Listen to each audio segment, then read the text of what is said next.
Donc, génial.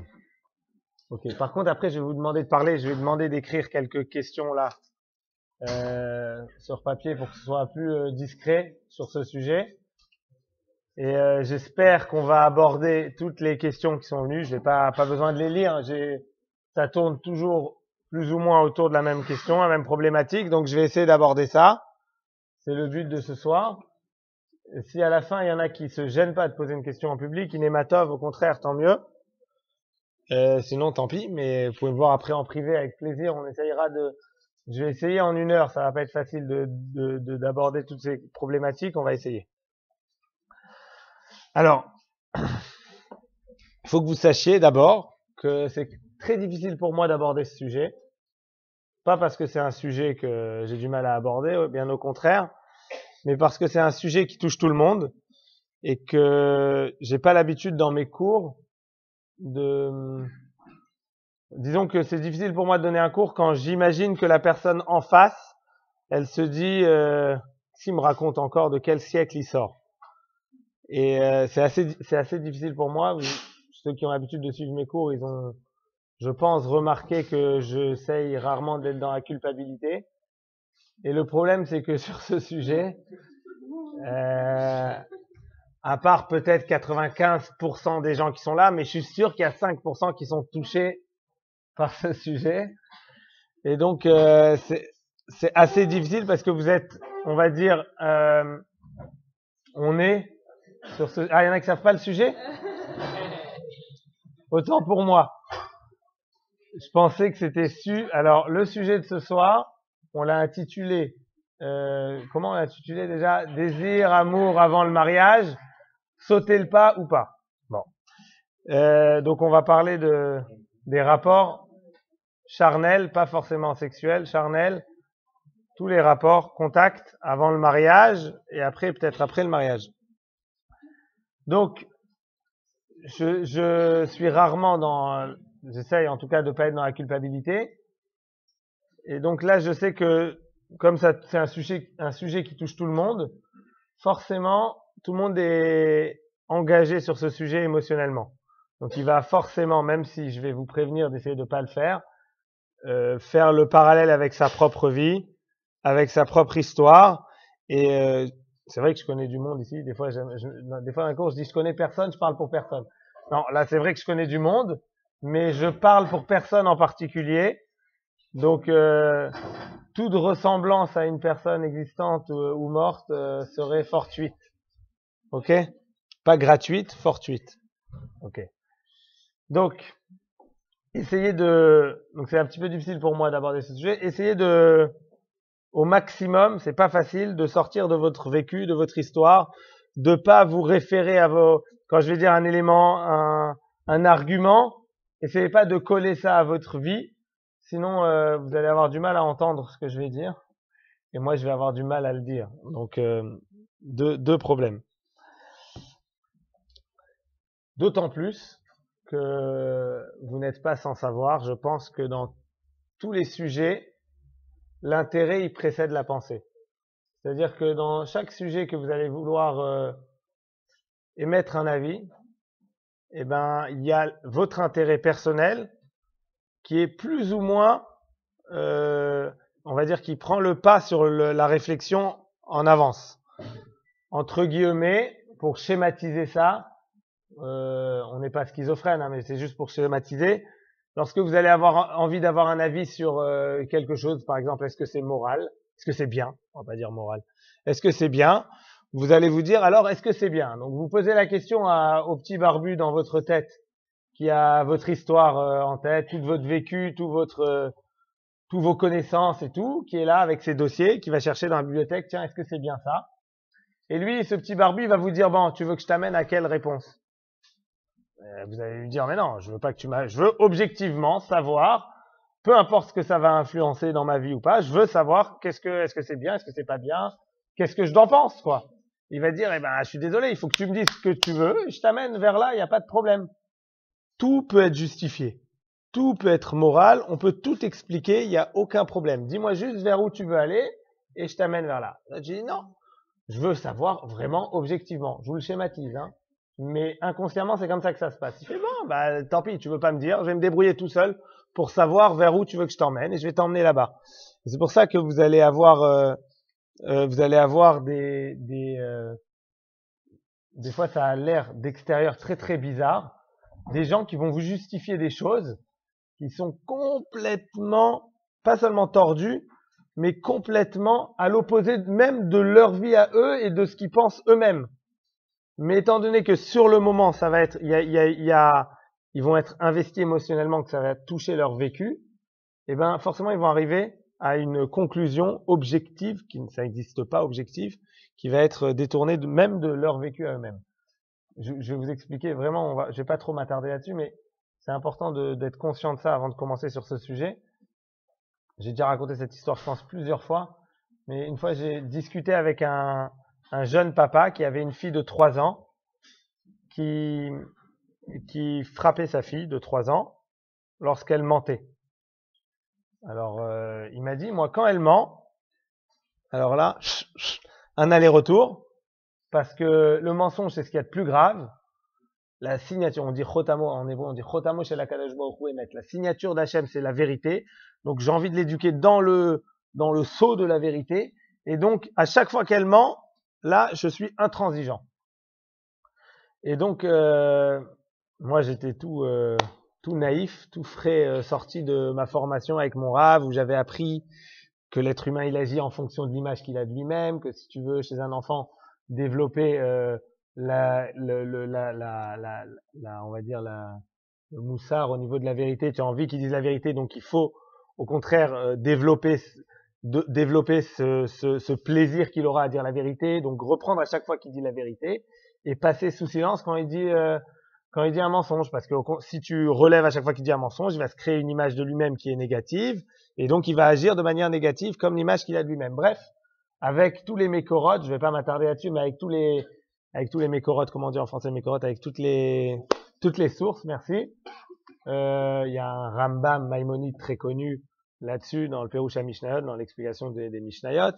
Bref, je me suis dit, je vais lui montrer, voilà, et ça va être super, il va arrêter de frapper sa fille.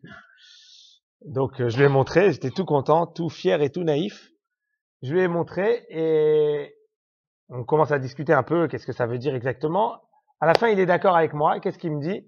Il me dit, non, c'est vrai, on agit en fonction de l'image qu'on a de nous-mêmes, il faut créer une image positive, etc., etc. C'est vrai dans tout, sauf dans le mensonge. Je dis quoi?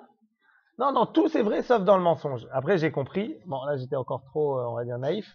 Mais après, j'ai compris que, étant donné que, émotionnellement, il est impliqué là-dedans, que de réussir à faire marche arrière et de se dire, j'ai mal fait jusqu'à maintenant avec ma fille, et donc c'était mauvais pour ma fille, c'est très, très difficile à admettre. Reconnaître ses torts, c'est extrêmement difficile. Et donc, il n'était pas capable de dire qu'il avait tort et que c'est pas comme ça qu'il faut faire. Peut-être que maintenant, on est 10 ans après, 9 ans après, il va voir mon cours, peut-être que là, ça va avoir un déclic, mais bon, on sait jamais. Mais en tout cas, quand on est impliqué et qu'on a un intérêt là-dedans, c'est très, très, très, très difficile d'être objectif. Donc, dans ce sujet-là, étant donné que tout le monde est impliqué et que tout le monde a un intérêt à penser d'une manière ou d'une autre, ça va être très dur pour moi de faire passer un message, très très dur, et ça va être très dur pour vous d'entendre un message. Donc, essayez au maximum de prendre la hauteur, de sortir de votre vécu et d'imaginer que je parle de manière, on va dire, je parle à des martiens, pour la vie des martiens, dans leur monde à eux, mais que ça n'a aucun rapport avec vous. Juste pour les arguments intellectuels, et après on essaiera de débattre là-dessus. Ça, c'est le premier point. Deuxième point, donc on est toujours dans l'introduction, hein, vous suivez bien. Deuxième point de l'introduction, c'est que on va pas parler de Torah ce soir. Il y en a peut-être qui voulaient venir à un cours de Torah, je suis désolé, on va pas parler de Torah. On va parler de la vie pratique, technique. Le but de l'être humain, que ce soit en Torah ou pas, c'est d'être heureux. On va parler que de ça. Qu'est-ce qu'on fait dans la vie si on a envie d'être heureux dans ce sujet-là? Si on a envie de profiter de la vie au maximum. Vous savez, on a une seule vie, il faut en profiter au maximum. Et donc, qu'est-ce qu'on doit faire si on veut en profiter au maximum? Désolé. J'en vois avec des portables, ça se trouve, c'est vous qui m'avez appelé. Bon, personne n'est vicieux à ce point-là, c'est sûr. Donc, ça sera coupé au montage, vous inquiétez pas. Donc, si on va pas parler de Torah, on va parler juste technique, pratique, si on a envie de réussir sa vie. Mais en fait, c'est aussi un peu de la Torah, ça, je vais vous dire pourquoi. Je vous ai raconté l'histoire une fois, sûrement, avec Rav Shlomo Zalman Auerbach. Vous avez entendu parler de Rav Shlomo Zalman Auerbach? Rav Shlomo Zalman Auerbach, c'est le maître du Rav qui s'appelle, c'est entre autres un maître d'un Rav qui s'appelle Rav Neuwirth, qui a écrit un livre, tout le monde a déjà entendu parler de ce livre, je pense. Le Shmirat Shabbat qui est il Cheta, il est traduit en français, en bleu, en 2 volumes. C'est sur les lois de Shabbat.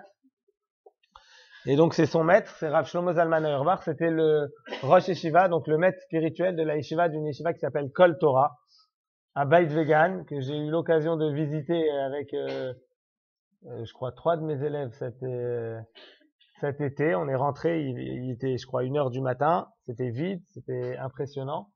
On est allé voir le Beth Midrash de Kol Torah.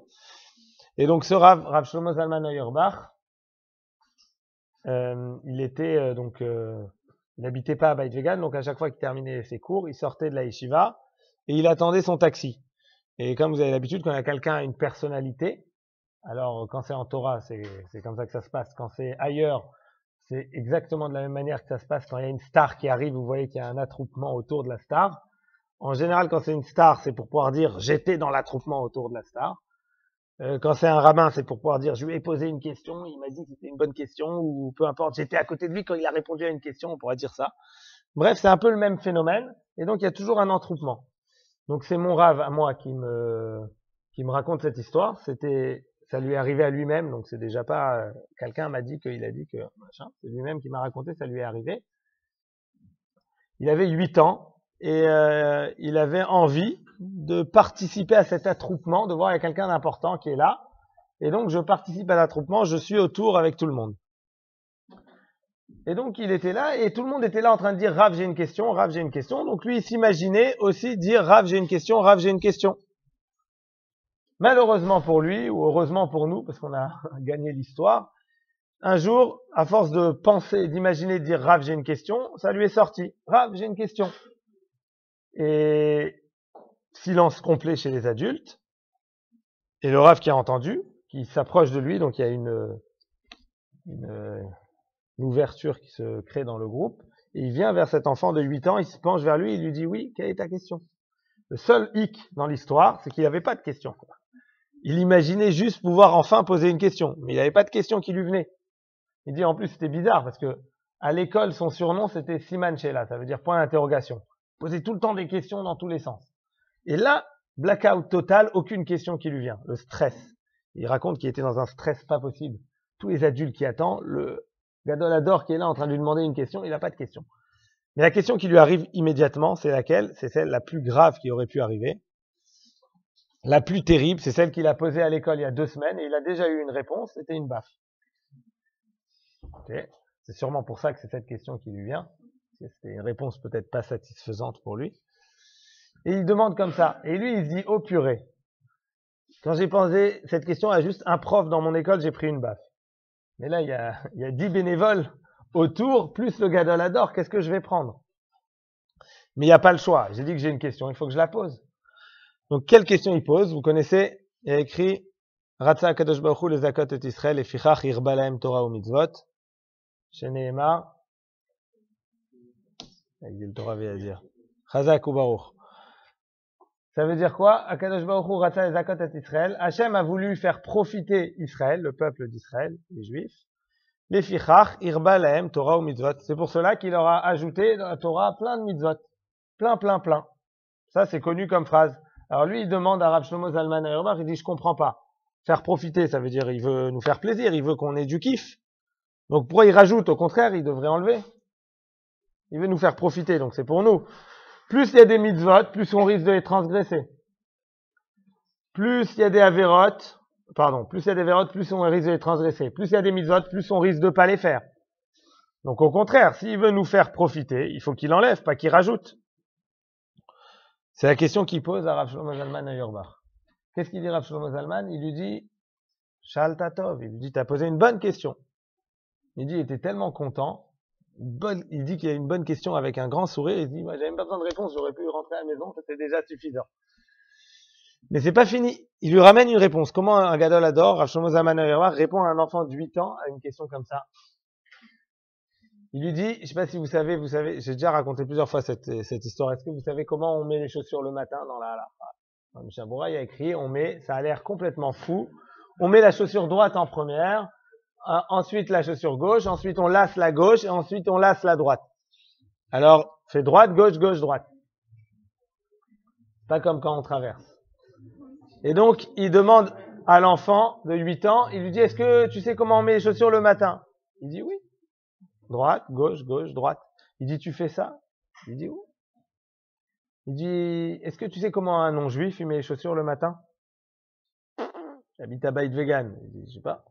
Il dit, imagine comment un non-juif, il dit, je connais pas de non-juif. D'où je connais un non-juif? Je sais pas. Il dit, fais un effort intellectuel. Comment tu imagines qu'un non-juif il met les chaussures? Il dit, tu connais quelqu'un qui est tellement fort qu'il arrive à mettre les deux pieds en même temps? Il dit, ah non. Il dit, donc il met un pied après l'autre. Ouais. Il dit, tu connais quelqu'un qui est tellement fort qu'il arrive à faire les deux lacets en même temps? Il dit, non. Il dit, donc de toute façon, il va faire un lacet après l'autre. Il dit, donc c'est quelque chose que de toutes les façons, tu vas faire dans ta vie tous les jours. Mettre une chaussure après l'autre, après un lacet après l'autre. Dans tous les cas, c'est ça que tu vas faire. Alors Hachem, il te parle comme ça, il te dit, ah Ben Sheli, mon fils, regarde, quelque chose que de toutes les façons, tu vas faire toute ta vie. Viens, je te dis juste l'ordre, ça va rien changer pour toi. Je te dis juste l'ordre et tu gagnes une mitzvah. Si tu fais la sieste, 2 mitzvahs par jour. Ça vaut pas le coup? Rien. Il raconte que lui, en tant qu'enfant de 8 ans, déjà, ça l'énervait. Quoi? Déjà, dès le matin, on me prend la tête? On peut pas laisser un petit peu tranquille, que je commence après. Non, tout de suite, dès le matin, je dois mettre les chaussures, même là-dessus, même sur les chaussures. Ça a l'air complètement hallucinant. Il lui a tourné le truc comme ça. Il lui a dit, mais de toutes les façons, tu mets les chaussures. C'est juste on te dit l'ordre. L'ordre, ça te change rien. Et hop, tu gagnes le kiff de savoir que tu as fait quelque chose qu'il fallait que tu fasses. Ce kiff-là, il vaut le coup pour l'ordre. Ça te change rien. Après, on va pas voir aujourd'hui parce que c'est pas vraiment le sujet. Mais vous allez voir que ça se développe. Ça s'appelle mitor shelo lishma balishma. C'est-à-dire de trouver l'intérêt matériel, l'intérêt technique, ou la non-problématique technique dans les mitzvot. Et après, en arriver au niveau spirituel. Mais au niveau basique, tu te rends compte, c'est vrai que c'est énervant, on se dit quoi, même les chaussures? Mais en fait, ça change rien. Après, il raconte, c'est sa maman qui lui raconte, lui il se rappelait pas, mais quand il a dit ça une fois en cours, sa maman lui a rappelé qu'une fois il est rentré à la maison, et il a appris que quand on met la chemise, on met aussi la main droite d'abord et après la gauche. Et il a appris que les chaussettes, on met d'abord la chaussette droite, après la gauche. Et il est rentré une fois de l'école en criant Gam Garbaim, Gam Garbaim. Ça veut dire même les chaussettes, même les chaussettes. Rien, ça me change rien. De toute façon, je dois mettre une après l'autre. Juste, je sais quel ordre et je gagne une mitzvah. C'est pas tout bénef, c'est tout bénef. Donc, l'idée dans le sujet d'aujourd'hui, ça n'a aucun rapport avec le sujet. En fait, ça a totalement rapport avec le sujet. L'idée, c'est de sortir de la Torah. On va voir au niveau technique, matériel, si on a envie de profiter de la vie au maximum, se rendre compte que c'est pas parce que je suis religieux que je dis ça. Je vous assure, je m'engage solennellement devant vous que ça veut rien dire, mais que si j'étais pas pratiquant juif et orthodoxe, et je dirais exactement la même chose, parce que c'est juste pour réussir sa vie. Après, en plus, c'est comme les chaussures. Si on a envie de réussir, c'est comme ça. En plus, tu as une mitzvah. C'est la cerise sur le gâteau. En fait, la cerise, elle est plus grande que le gâteau, mais c'est, entre guillemets, il n'y a même pas besoin d'arriver à ça pour. Donc, c'est pour ça que je vous dis qu'on va pas vraiment parler de Torah, mais en fait, c'est quand même, parce que c'est le mitor shel Ishma, c'est le moyen d'arriver à ça. On va voir déjà. Donc, le sujet, c'est, maintenant, on rentre vivre. Les gens, ils commencent à stresser. Détendez-vous, détendez-vous. Je parle pour personne. Même moi, je suis stressé. Donc,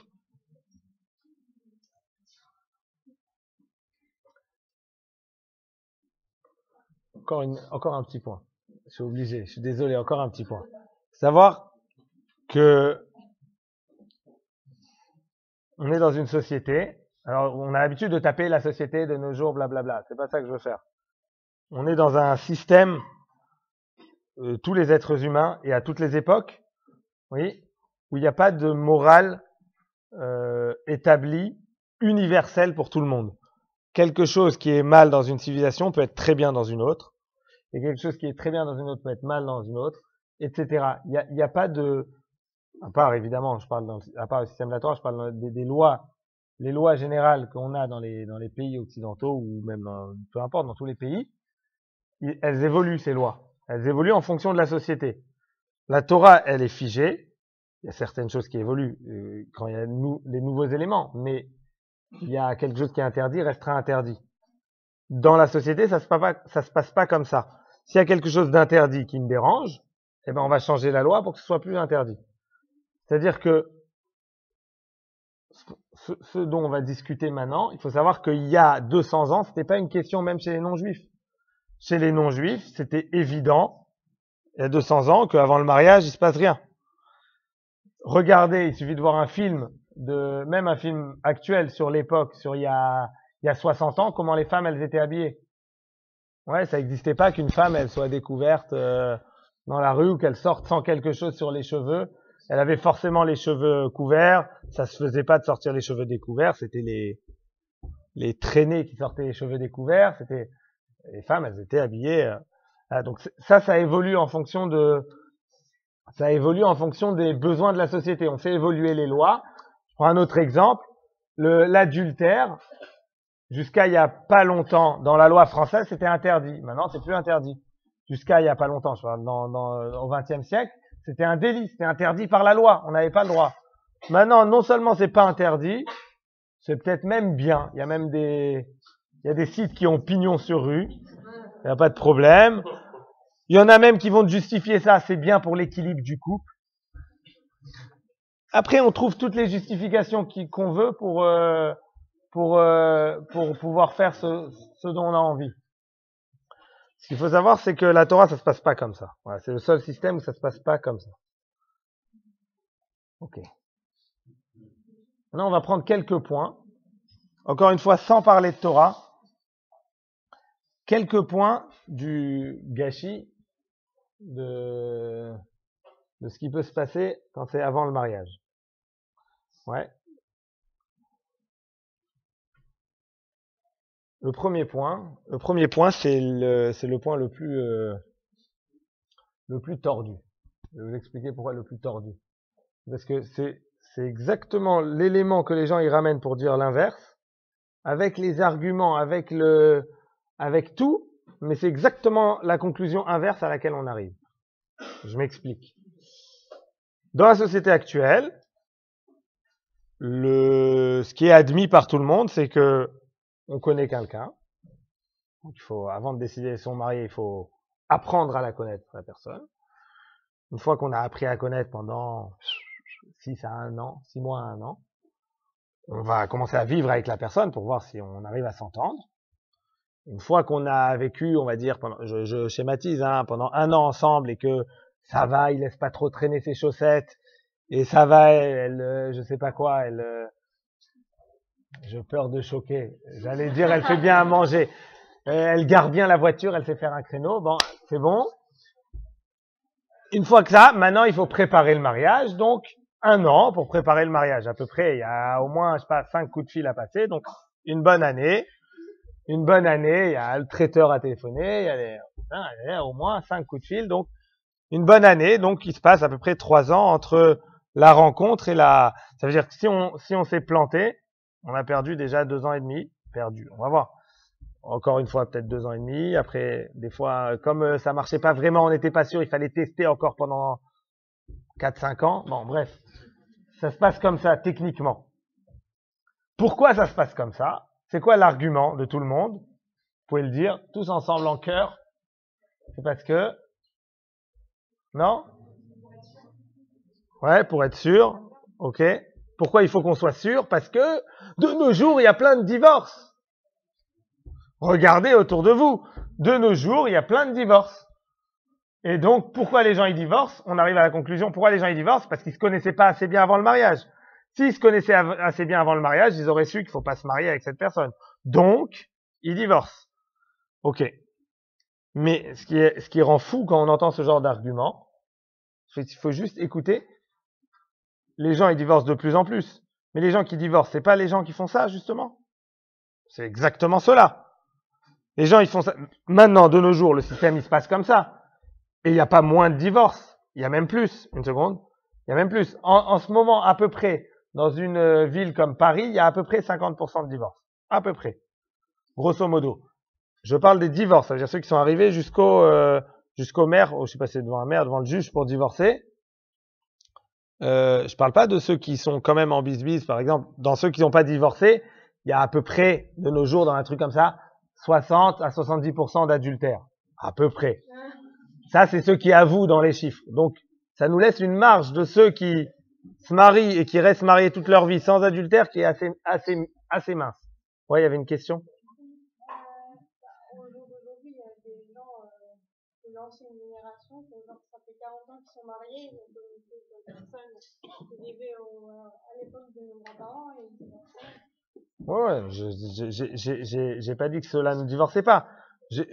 Regarde, dans un raisonnement, quand je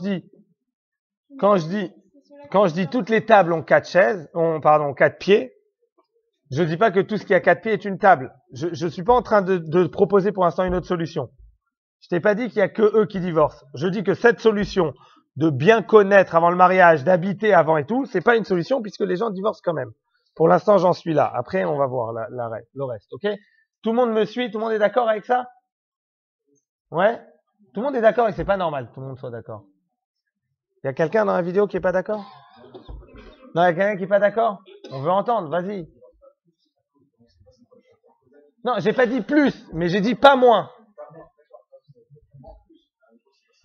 Non, j'arrive même pas à l'argument plus. Je dis pas moins pour le moment. Les gens font ce système et ils divorcent pas moins. C'est vrai? Pas moins que s'ils faisaient pas ce système comme avant, quand ils faisaient pas ce système. Bon, d'accord, alors tu rajoutes, toi. Tu dis même moins. Même, ils divorcent même plus. Tu rajoutes. J'en arrive même pas encore là. Je dis en tout cas, ils divorcent. En tout cas, ce système ne marche pas. De décider qu'on va connaître la personne avant de cette manière-là. Et moi, je vais te dire même plus que ça, ouais.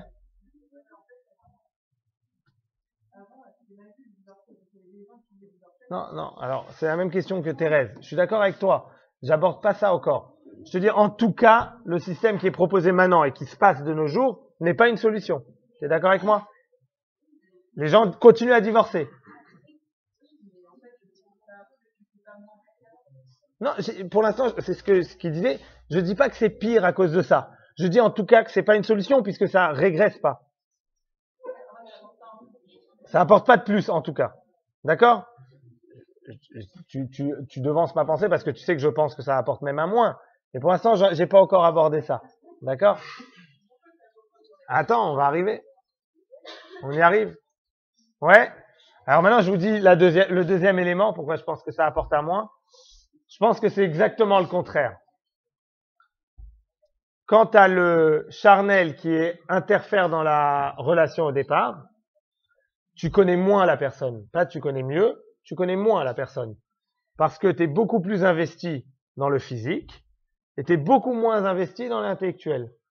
Et il y a des parasites dans la relation, parasites physiques, qui font que malheureusement le garçon il a toujours l'esprit mal tourné. Le garçon est pervers de nature.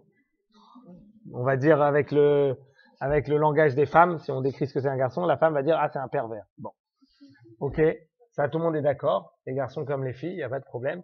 Que les filles conduisent moins bien que les garçons, ça c'est que les garçons qui sont d'accord. Mais il y a des trucs sur lesquels tout le monde est d'accord, c'est que le garçon est un pervers, ok.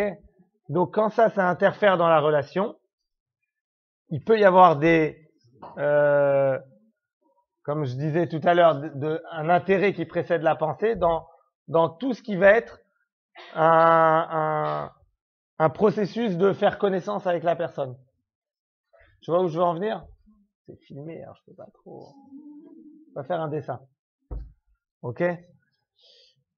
Ce qui fait que on s'investit beaucoup moins à connaître intellectuellement la personne et d'ailleurs, en passant, soit dit en passant, dans la loi juive, ceux qui sont de stricte observance, il y a une loi qui s'appelle Nida, dans laquelle il y a des moments du mois où le mari n'a pas le droit de toucher sa femme. Ça permet, c'est un des intérêts, ça permet de faire connaissance à ces moments-là, vraiment. Il n'y a rien qui interfère, il n'y a aucun parasite. On est dans une relation où il n'y a aucun intérêt derrière physique, on n'est que en train de discuter. On est au restaurant, on sait que ça va se terminer juste au restaurant, après on va rentrer à la maison. On va que discuter, que développer cette connaissance avec l'autre. Et c'est un des intérêts, c'est pas le seul, un des intérêts comme je disais tout à l'heure, de cette loi qui est Nida, c'est de faire vraiment connaissance. Donc c'est un petit peu, cet argument, il est terrible parce que c'est l'argument exactement inverse. C'est la raison pour laquelle on ne doit pas interférer le physique, c'est pour connaître. Et les gens ils disent non, j'interfère parce que je veux connaître. Et encore une fois, on utilise l'argument ah mais regarde, il y a tellement de divorces. Donc il faut vraiment connaître avant. Déjà, je peux vous casser une idée reçue, on ne connaît pas avant le mariage, point. Vous pouvez signer là-dessus. Et on ne connaît pas quelqu'un avant le mariage. Et d'ailleurs, même au bout de 25 ans de mariage, on ne connaît pas. On découvre encore et on découvre. Une personne, c'est un monde entier. Et encore quelqu'un du sexe opposé, j'en parle même pas. Comment c'est impossible de comprendre et de connaître. Donc, dans tous les cas, vraiment connaître, ça n'existe pas. C'est le travail de toute une vie. Vous connaissez l'histoire du gars qui frotte la lampe et il y a un génie qui sort? Ouais. Il y a un génie qui sort et lui dit, t'as le droit à un vœu. Qu'est-ce que tu veux? Et il dit, ben, c'est très simple. Ma mère, elle habite à Boulogne. Moi, j'habite à Vincennes. Et je vais la voir 2 fois par jour et c'est une grosse galère, les périphes, les embouteillages. Je veux une autoroute qui va de Boulogne à Vincennes. Tac. Une autoroute, je veux, tac. Direct. Comme ça, en 5 minutes, je suis chez elle, je peux aller la voir. Alors le génie lui dit, écoute, t'es gentil, mais bon, c'est galère quand même. Il faut bouger tout. C'est une grosse galère. Demande-moi autre chose. Il dit, ah ouais, alors autre chose, il n'y a pas de problème. Deuxième, et je suis marié depuis 35 ans, j'arrive toujours pas à comprendre ma femme. Tu peux m'expliquer, s'il te plaît? Il dit, bon, allez, combien de voies à l'autoroute tu veux? C'est un petit peu... on a beau être marié, on découvre toujours. Dans tous les cas, bon. Ma femme, elle regarde pas le cours, vous inquiétez pas, elle regarde pas le cours. Deuxième point, et celui-là, il est plus que dramatique. Deuxième point, c'est que plus on a fait des bouts de chemin, comme les gens ils aiment bien dire, ah on a essayé, ça n'a pas marché, on a fait un petit bout de chemin. Alors les gens ils ont un petit bout de chemin, les gens ils ont plein de petits bouts de chemin, ils n'ont pas un chemin mais on a fait un petit bout de chemin ensemble. Ok, c'est on va dire l'argument communément admis pour dire je me suis planté, j'ai fait un échec, j'ai fait un petit bout de chemin. Ok, alors on a fait plein de petits bouts de chemin. Et le problème, il est que quand on a plein de petits bouts de chemin, on a la connaissance de ce que c'est un chemin. Et le problème, c'est que comme on a la connaissance de ce que c'est un chemin, quand je vais entamer un autre petit bout de chemin avec quelqu'un d'autre, je vais forcément le comparer avec ce petit bout de chemin. Et forcément, quand je développe des points de comparaison, moins je peux me satisfaire de ce que j'ai. Ça, c'est, encore une fois, je parle pas de Torah. Je parle juste technique, quelqu'un qui a envie de kiffer quelque chose, moins il a de points de comparaison avec d'autres choses, plus il peut le kiffer. C'est mathématique, il n'y a pas de, c'est mathématique, logique, c'est humain, c'est psychologique. Il n'y a pas de, on peut, je sais pas, peut-être quelqu'un n'est pas d'accord, mais je n'arrive pas à imaginer comment, ouais. Ouais. Tu peux, Raphaël. Je sais que d'un coup, j'ai eu 15 cheveux blancs, j'ai la barbe qui a poussé.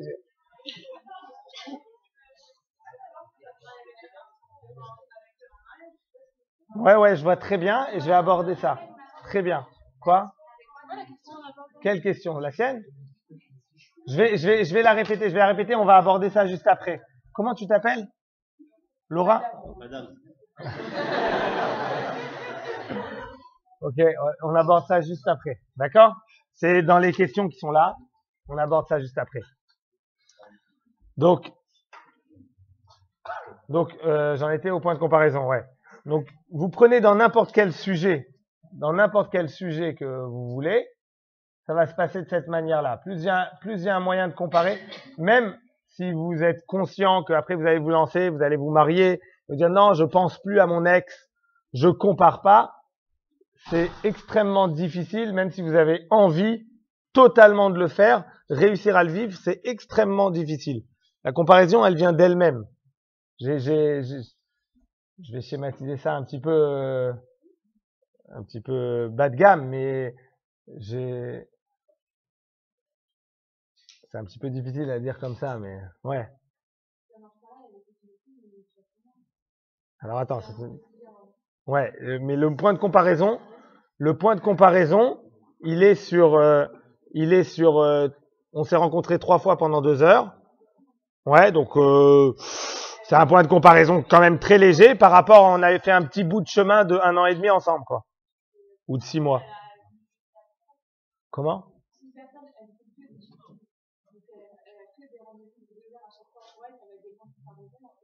Non, mais je parle après, dans le mariage, je te parle pas dans la rencontre. Je te parle dans le mariage. Quelqu'un, il est marié depuis 10 ans, mais il a 5 histoires de 1 an de points de comparaison. Et c'est ça qui l'entache dans le mariage, je te parle. Pas pour rencontrer une nouvelle personne. Dans le mariage, ça va être embêtant pour lui. Encore une fois, je vous parle techniquement, ça va être embêtant, ça va être polluant, ça va être, comment on appelle ça,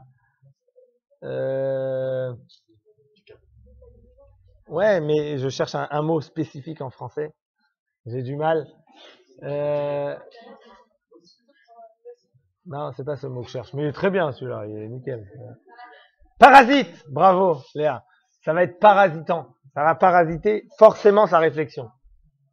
Bravo. Maintenant, on est obligé de parler de la question de Laura, Madame Laura. Comment je sais que je suis compatible en gros, je vais le dire méchamment, je suis désolé, mais en gros, je vais en acheter une voiture, on me dit vas-y, essaye là, c'est normal. C'était ça sa question. Tu vas acheter une voiture, elle l'a pas dit comme ça, hein. Elle l'a pas dit comme ça. Quoi? Ouais. Je suis d'accord avec toi, Sa question, je te la dis de manière quand il y a une vidéo. Tu vas acheter une voiture, tu arrives chez le concessionnaire, et le concessionnaire, il dit, vous voulez l'essayer? Forcément, tu vas pas t'engager sur un gros truc comme une voiture à, je sais pas, 10 000 euros, qu'est-ce qu'il y a, Thérèse? Avec les chaussures, mais bon, c'est quand même mieux de comparer une voiture à 10 000 euros qu'à une paire de chaussures. Marche dessus. Oui, d'accord. Bon, la voiture aussi, c'est la même chose. Ok, donc c'est une très bonne question. Elle a raison. Comment on peut décider ou miser sur le fait qu'on sera compatible sans avoir essayé? C'est ça? C'est une très bonne question. Le truc, il est que la Torah, alors là, je reviens sur la Torah, c'est pas un truc que je prends ce qui m'intéresse pas. Attends, tu vas voir où je veux en venir. C'est-à-dire que le système est prévu. La Torah, Kadosh Baruch Hu, il a prévu pour nous un manuel d'utilisation pour profiter de la vie au maximum. Dans ce manuel d'utilisation, il est prévu que tu testes pas avant. Donc, quand tu testes pas avant, forcément, comme t'as pas de point de comparaison, t'es forcément satisfait de ce que t'as. Forcément. C'est technique.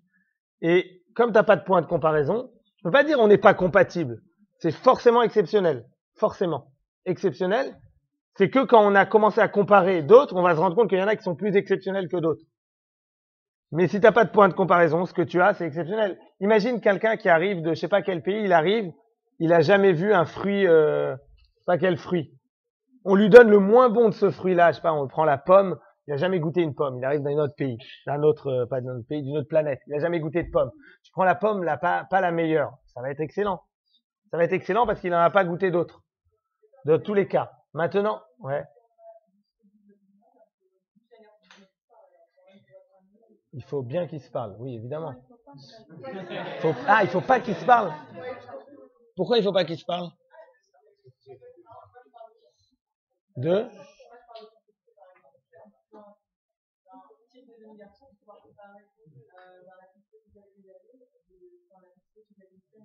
Non, j'ai compris, mais imagine le petit ami, on a un petit ami en vue de mariage. Ouais, on a un petit ami en vue de mariage, on se touche pas. Je suis désolé, on va le dire, on se touche pas. Ouais. Là, on peut pas voir si on a de la complicité parce qu'on se touche pas. Ça serait terrible. Aïe. Ouais. Enfin, je te dis d'expérience, il y en a chez qui ça marche. En tout cas, je connais plein. Ils ont une énorme complicité sans se toucher. D'ailleurs, cette complicité, elle se développe après le mariage au moment où on se touche pas. Il y a des moments après le mariage aussi où on se touche pas. Et cette complicité se développe à ce moment-là. Parce que justement, on se touche pas, donc on développe que de la complicité. Que au niveau intellectuel. On va avancer un petit peu et parce que on a pris plus de temps. Ouais.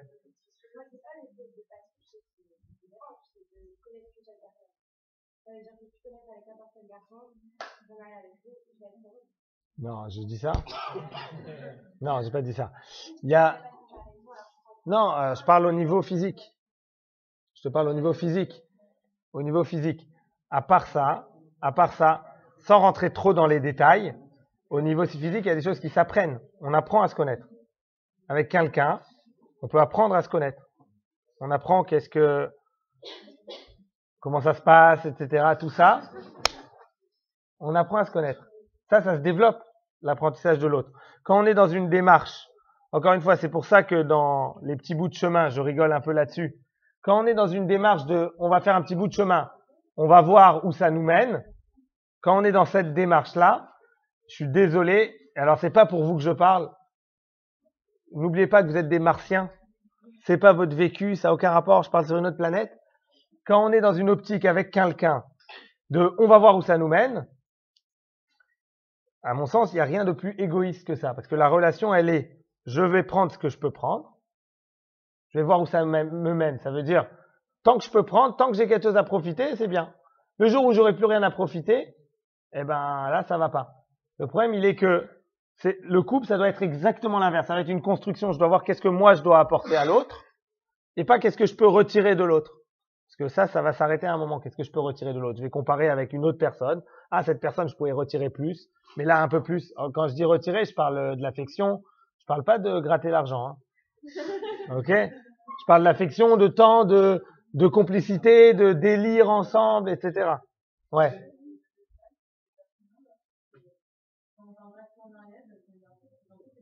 Ah oui, maintenant, ah non, regarde. Moi, je te parle d'un truc utopique. Ça marche pas maintenant de nos jours. Dans un truc comme ça, une fille qui parle tout de suite de mariage à un garçon, il se barre. Ouais, non, on est d'accord. Je te parle pas maintenant comment l'appliquer au 21e siècle. Je te parle pour l'instant maintenant juste déjà de l'argument et de l'idée. Après, comment l'appliquer, on va aborder. Mais t'as raison qu'un garçon, tu lui parles de mariage, tout de suite, il se barre. Forcément.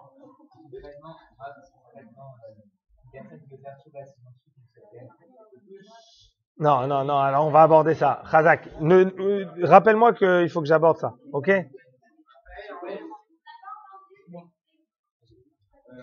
On peut partir de ce principe. Si de base on est buté, t'as dit. Oui. Ok, merci, je prends pour moi. Avec plaisir. Je suis buté, je le revendique et j'en suis fier. Après, on peut avoir des surprises aussi. Ouais. Quel genre de surprise qu'on n'aurait pas eu? Dis-moi. C'est-à-dire qu'on part pour un précis, voilà, j'ai passé un moment ensemble, voilà, et sans penser au futur, sans penser à après. Ouais. Là, c'est exactement ce que je dis. Ça. Ouais, mais dans la partie avant de décider, je m'entends bien, donc je vais construire quelque chose. On a été dans une destruction et pas dans une construction parce qu'on était dans une optique de je vais prendre de la personne et pas je donne. Après, peut-être là-dessus, tu peux construire. Je dis pas que c'est exclu. Je dis que de base, t'es dans une démarche égoïste, pas dans une démarche de je veux apporter à l'autre. T'es d'accord? Je suis d'accord, incroyable. Ok. Venez, on avance un tout petit peu, après on va parler de toutes les questions. Parce que sinon on va pas pouvoir terminer.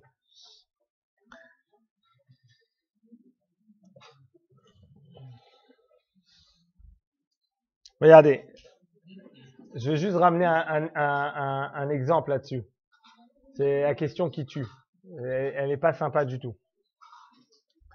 Quand je vous disais que quand on est dans une optique où les deux ils sont là en train de se dire on va faire peut-être un bout de chemin ensemble, on ne sait pas où ça va nous mener, il faut que je teste pour être sûr. Ouais, on crée pas une histoire en commun. On a deux histoires parallèles.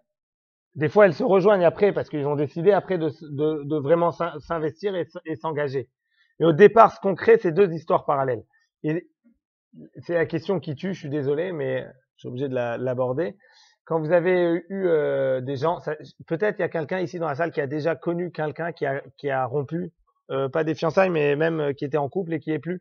Bon, s'il y a quelqu'un qui connaît une personne comme ça, ok, je sais pas, s'il y en a dans la salle, posez la question. C'est une question qui tue, pas sympa du tout, que je pose moi quand il y a des gens qui viennent me voir après une rupture. Ouais.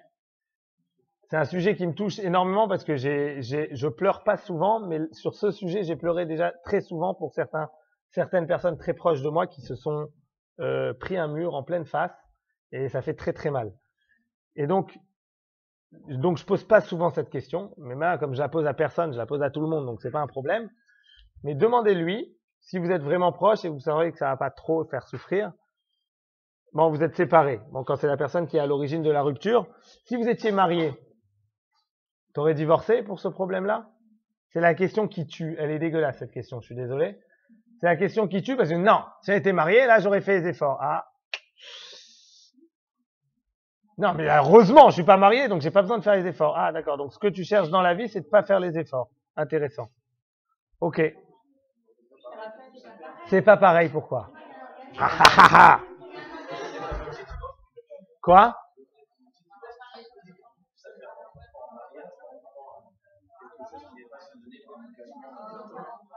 D'accord. Qu'est-ce qu'il a de plus à perdre? Ah, d'accord. Oui, alors, je suis désolé, excuse-moi. J'explique. Il dit il a plus à perdre au niveau du pognon. D'accord. Je parle pas. Lionel, c'est Lionel? Non. Écoute, 2 secondes, regarde.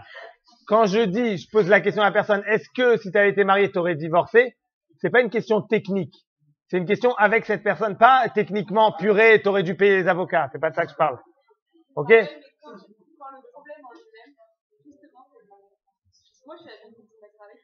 Ouais, je prêche un convaincu. Ouais, on va aborder ça aussi. Comme Brian, je te dis la même chose. Rappelle-moi à la fin si j'ai pas fait toute une partie. Tu te rappelles pour elle aussi. Ok, regardez. On avance un tout petit peu, ok? C'est la question qui est pas sympa. Maintenant, j'ai envie d'aborder avec vous un autre problème. Si j'ai réussi à pas vous convaincre, parce que je suis pas un,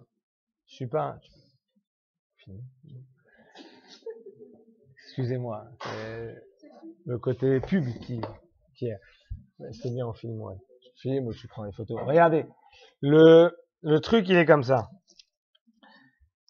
Si j'ai réussi, j'essaie pas de vous convaincre du bien fondé de la Torah. Il y a dans tous les cas, je peux sortir l'argument vous croyez en Dieu, bon la Torah elle dit de faire ça. C'est pas ça qui est intéressant. J'ai besoin je pense que c'est important qu'on comprenne pourquoi c'est bien pour nous si on veut pas se prendre un mur. Regardez, il suffit d'ouvrir les yeux, regardez autour de vous combien il y a de filles en pyjama dans le fauteuil en train de manger de la glace. Parce qu'elles pleurent sur une rupture. Combien il y en a?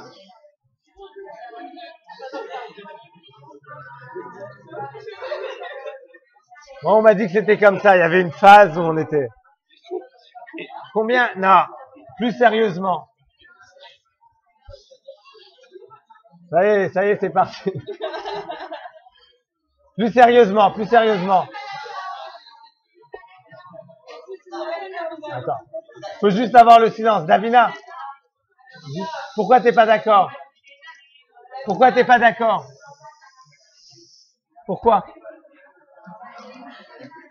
Quoi? Ah oui, c'est un cliché, c'était une blague. C'était juste une blague. C'était juste une blague. Juste, je vais pas le dire parce que je suis aussi un garçon, mais de la même manière, chez les garçons, ils sont en train de pleurer chez leurs copains, mais il faut pas le dire, ça se fait pas pour un garçon de pleurer. Ok?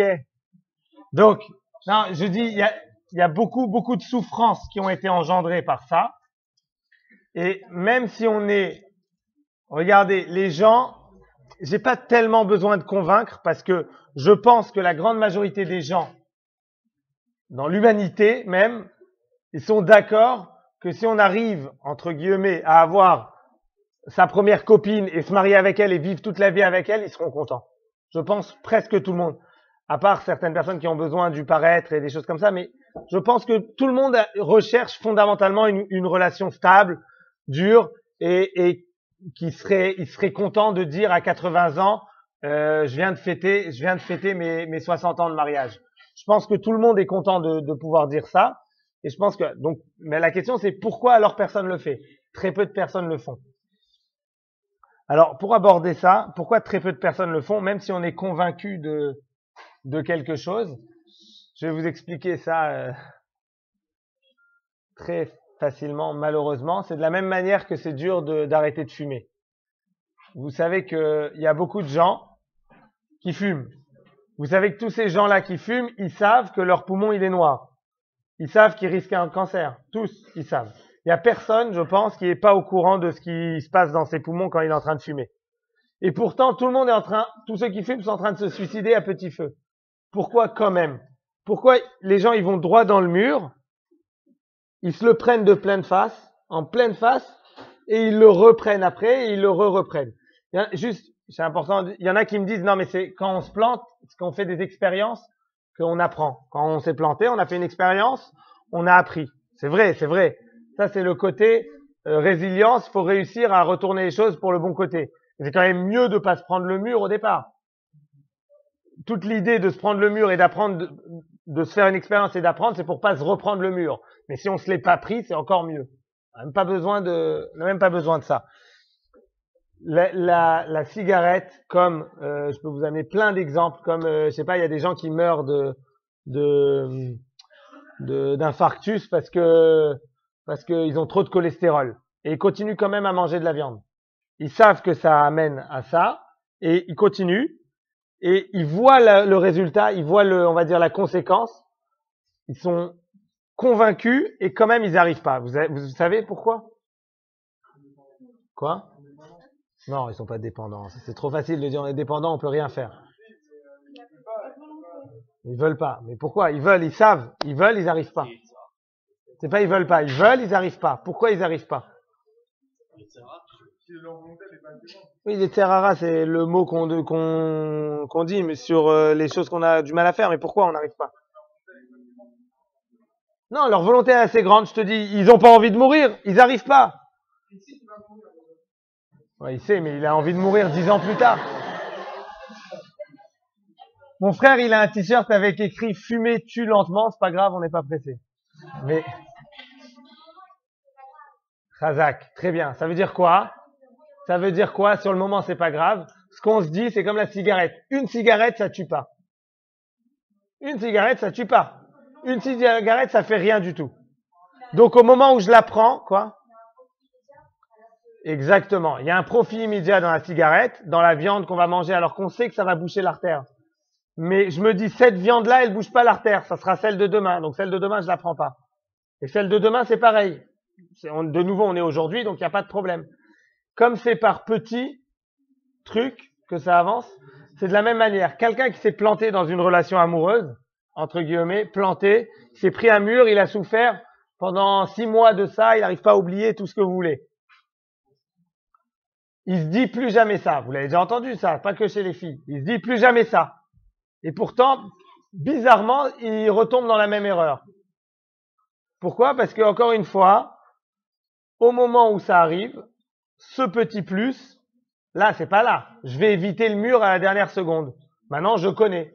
Je sais. Le problème, il est que quand on est dans la lancée, il y a un certain moment où le mur, on peut plus l'éviter. Et on va se le reprendre. Donc, comment faire? Moi, la question que je vous pose, c'est comment faire pour pas arrêter à partir de demain la clope, mais à l'arrêter à partir de maintenant. Parce que on peut être conscient du mal que ça nous fait, à 100 000% conscient, et ne pas réussir à le faire. Et pas parce qu'on n'a pas assez de volonté. On a assez de volonté, mais on n'arrive pas. J'arrive pas, j'essaye, j'arrive pas. Ça arrive tout le temps. Vous savez comment on fait? Quoi? Oui, mais on n'arrive pas. Il y en a plein. Moi, je connais quelqu'un qui m'a dit, c'est pas dur d'arrêter de fumer. Ce mois-ci, j'ai arrêté 5 fois. Pas dur d'arrêter. L'idée, c'est de rester, d'arrêter. C'est pas dur. C'est réussir à tenir sur le long terme. Ouais, Esther.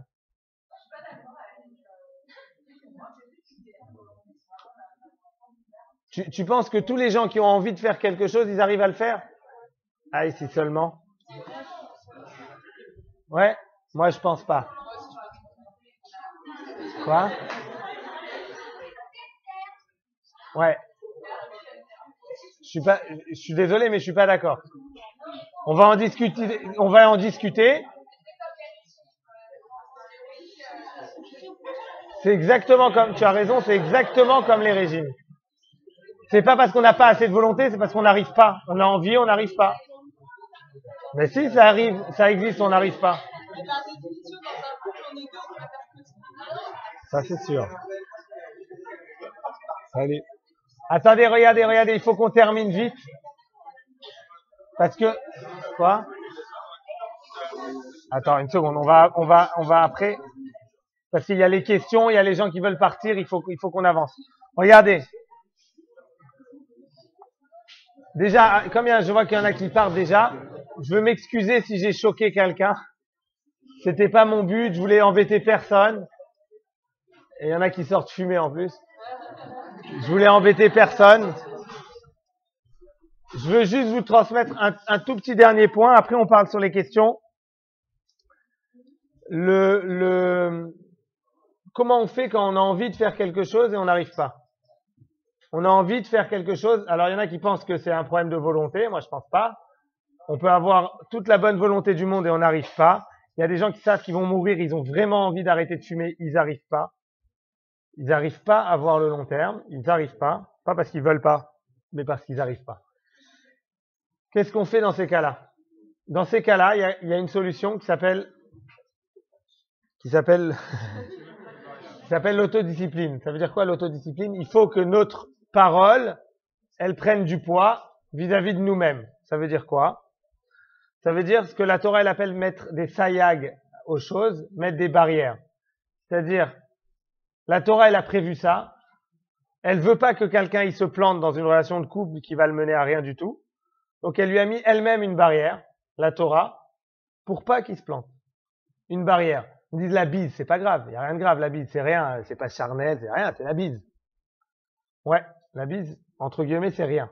C'est une barrière pour pas qu'on se lance dans un chemin dans lequel après on peut plus freiner quand on est trop près du mur. C'est juste ça.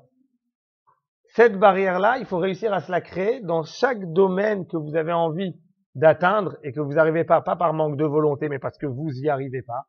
Vous avez toute la volonté du monde, mais vous n'y arrivez pas. Vous créez une barrière en amont. Par exemple, quelqu'un qui veut faire un régime, il se dit, mais moi, je rentre dans la boulangerie tous les jours pour chercher mon journal. Tu peux le chercher ailleurs, mais c'est pas grave, je le cherche à la boulangerie, je saurai me dominer. C'est dommage. Tu as envie de pas craquer, ne te mets pas dans une situation où tu vas te dire, parce que le moment où la première fois on craque, on se dit là c'est pas grave, comme la première cigarette, c'est pas celle-là qui tue. Celle-là elle est pas grave. Donc ça je le fais. Et qu'est-ce qui se passe quand je dis donc ça je le fais? Parce que la raison n'existe plus. Cette cigarette c'est pas celle-là qui tue, donc la raison pour ne pas mourir n'existe plus, donc je peux le faire. Et le problème il est que ma parole, je m'étais engagé de pas le faire, elle perd du poids vis-à-vis de moi-même. Quand ma parole elle perd du poids vis-à-vis de moi-même, eh ben je peux plus me faire confiance. Et à ce moment-là, même un autre truc où la raison elle sera présente, je vais transgresser ma propre parole. Encore une fois, je parle pas de Torah.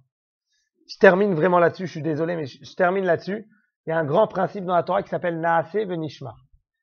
On fera et on comprendra. C'est pas logique. On devrait d'abord comprendre et après faire. Je l'aborde en très très rapide. L'idée qu'il y a dans on fera et on comprendra, c'est que la Torah elle nous dit si tu veux comprendre, il faut d'abord que tu fasses.